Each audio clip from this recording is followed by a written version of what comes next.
Chinese whispers, one of my favourite games. At a recent training session in Melbourne, we had 20 senior managers. I told them all we were going to do a listening skills test. We then played Chinese whispers. Result? Oh, it was a shocker. Facts forgotten, facts turned round, facts omitted, facts added. It was a genuine, real mishmash. Hello, my name is David Jackson and I'm CEO of the Australian Salesmasters in Sydney.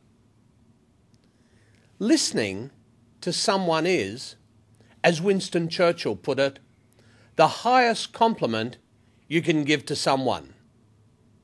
I suppose the question is, how well do you listen? We all know we're given 2 ears and 1 mouth and should use them in that proportion. But do we? Experts will tell us there are many sorts of listening modes. I want to focus on active listening, and I'll say it again, active listening as the mode of preference. Active listening is the single most useful and important listening skill. In this active listening mode, we are genuinely interested in understanding what the other person is thinking, feeling, and wanting. We are really concerned in the message they're putting out. When actively listening, we will wait until they're finished and then verify or feed back to them those parts of the communication that were important. This process, this feedback process, is one of the key things that distinguishes listening from active listening. Listening is hearing the words. Active listening is really listening for the message with your eyes as well as your ears. Another key trait of a practiced active listener is note-taking. I remember many years ago I attended a boot camp in Phoenix with master trainer Tom Hopkins, where he had us all rehearsing the line, "Let me make a note of that." We're in a room with several hundred people all singing, "Let me make a note of that." But just think how important that line is. Let me make a note of that.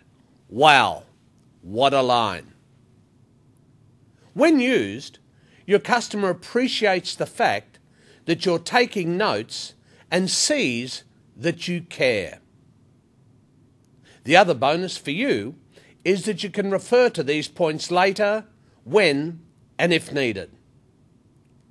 By taking notes and repeating it back to the customer, it highlights to them what areas of agreement or disagreement there are, and it puts them into perspective. Listening really isn't a spectator sport.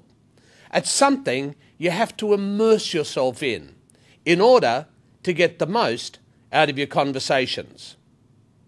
So let's review a couple of common barriers to be aware of in your quest to become an exemplary active listener. Now, some of these would be prejudicing the person speaking. Secondly, finishing off their sentences for them. Thirdly, being distracted by external activities and not giving them 100% attention. Number 4, lack of feedback. And number 5, treating the discussion as a competition. Now let's have a look at some positive listening skill tips. Let's review a checklist of things that you can do to become a better, more active listener. Number 1, always close out all external distractions. Give the speaker 100% of your attention. Number 2, set aside your prejudices, your opinions. After all, you may actually learn something from the person speaking. Number 3, suspend emotions. If you're like me, it is extremely difficult to actively listen in a highly emotional state.